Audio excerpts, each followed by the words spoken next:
J, bien sûr, toute l'actualité sur cette antenne. Dans quelques instants, l'invité politique de Christophe Barbier, c'est Benjamin Haddad, député Renaissance de Paris. Bonjour messieurs. Bonjour.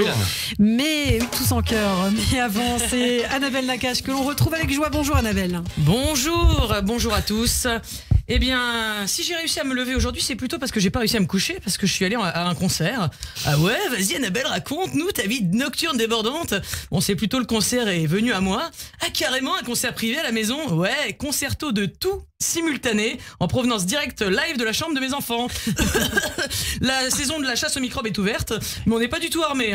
C'est parti pour la pénurie d'antibiotiques. Les antibiotiques, c'est pas automatique, mais surtout, c'est pas en stock. Pour les fêtes, on ne devrait pas envoyer aux enfants des catalogues de jouets, mais des catalogues de médicaments.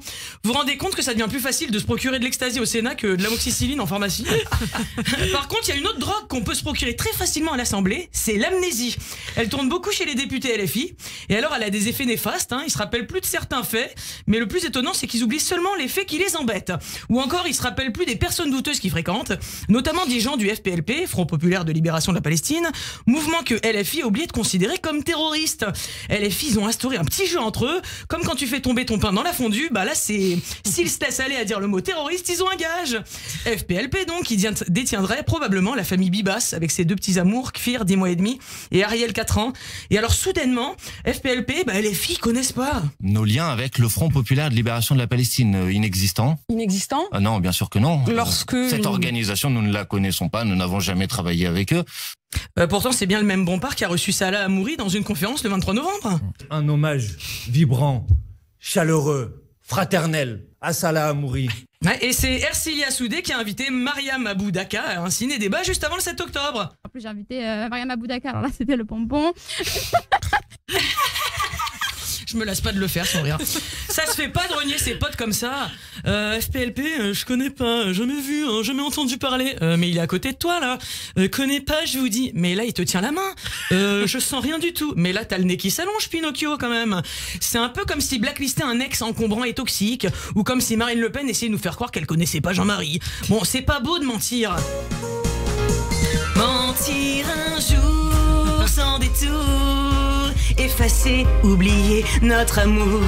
On peut mitonner sans rien regretter. La mauvaise foi, on l'a pas volée. Oh, les filles, pour une fois que vous auriez pu vous rendre utile, on veut juste récupérer nos enfants vivants. Poutine, il l'a bien fait, lui. Il a récupéré des otages de la part du Hamas qui lui a fait un geste commercial. Vous auriez pu faire pareil pour service rendu, vu comme vous défendez bien la cause. Et puis là, on vous croirait un peu plus quand vous dites que vous voulez la paix. Non, parce que louer les mérites des gens qui veulent nous exterminer, ça nous donne pas trop confiance en vous, alors que nous, les juifs, on veut juste être vivants, si c'est pas trop demandé. Kfir, on connaît tous son prénom, son rire et son visage. Kfir, ça veut dire lionceau, comme Simba. Et comme Rafiki, on aimerait bien le tenir dans nos bras en l'air pour lui montrer qu'on est là et qu'on l'aime. Des fois, je m'autorise à rêver que les antisémites se rendent compte de leurs erreurs, et j'arrive à me demander qu'est-ce qui nous arriverait si on nous aimait un petit peu plus, les juifs. Si l'envie de changer d'avis vient en toi, si l'arrêt de la judéophobie s'installe en toi, pense à moi, pense à moi. Mais si tu crois un jour que tu m'aimes, si tu deviens intolérant à la haine et que tes anciennes pensées te gênent, viens me retrouver.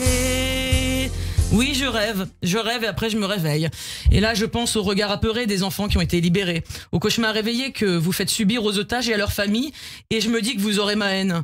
Et je vois le jeu diabolique que vous jouez avec eux en les exposant à la foule, tous ces gens les filmer avec leurs portables comme des bêtes de foire alors que vous êtes censés ne plus avoir d'électricité, et je me dis que vous aurez ma haine.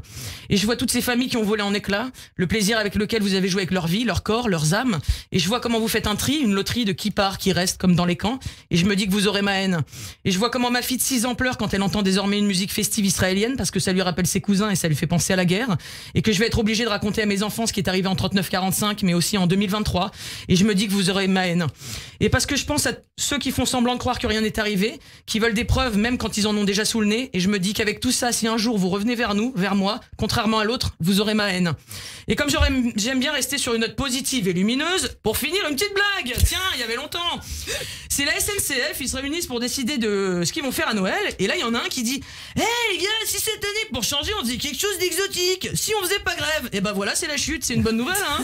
Pour une fois, eh ben, ils ont dû se dire l'année est tellement merdique, on va pas leur en rajouter, les pauvres. Allez, en attendant que le monde aille mieux et que les otages reviennent tous, on peut toujours rêver. Alors moi, je vous souhaite une bonne journée. Merci beaucoup, Annabelle Nakache. Encore une prise de parole très forte ce matin. Et tout de suite, l'invité de Christophe Barbier, c'est Benjamin Haddad, député Renaissance de Paris. Les grands débats commencent sur